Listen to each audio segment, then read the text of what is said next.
Well, good morning, guys. It's Pastor Andy. Today's June the 16th, and we're looking together at Psalm chapter 104.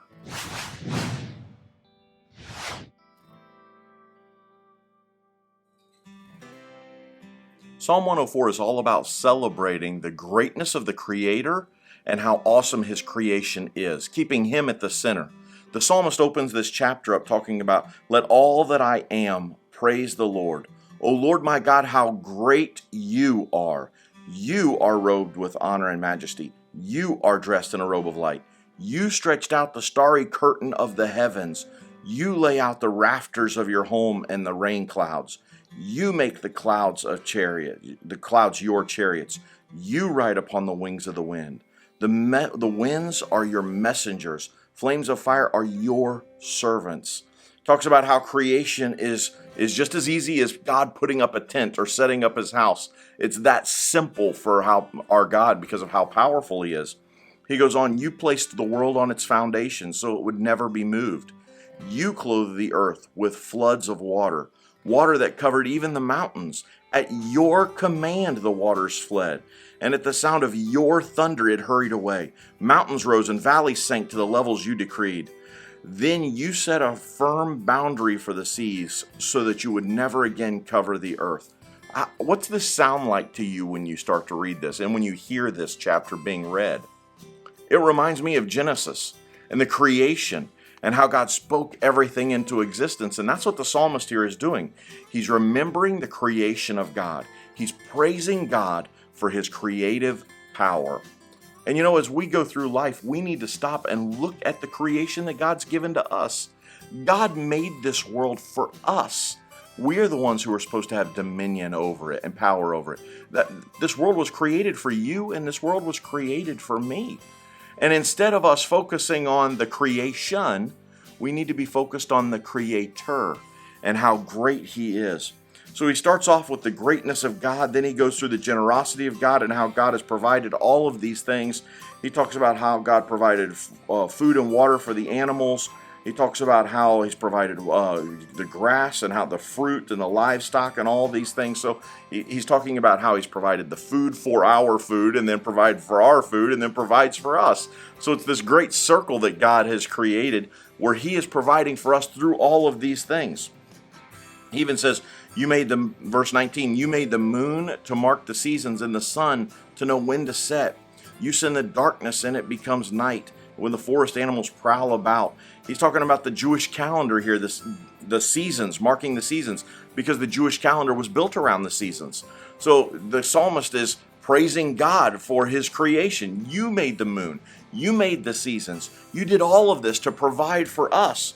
Verse 24, "O Lord, what a variety of things you have made." And I'm so thankful that we have a God who loves variety.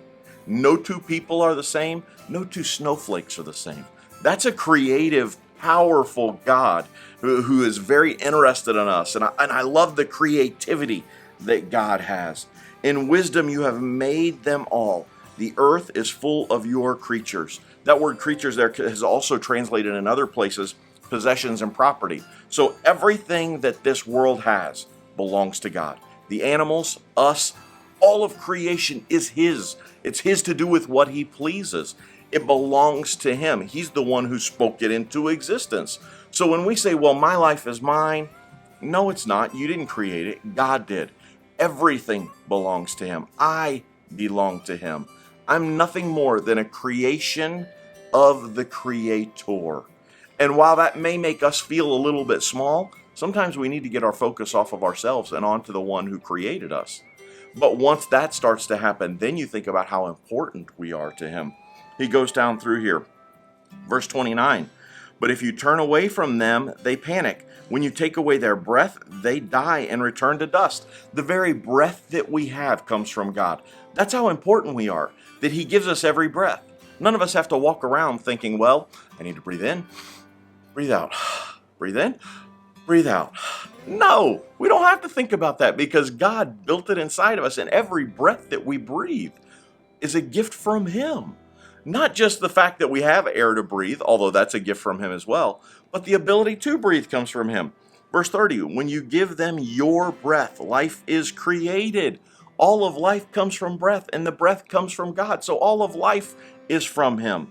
Verse 33, I will sing to the Lord as long as I live. I will praise my God to my last breath. He closes this chapter out with praise and gratitude.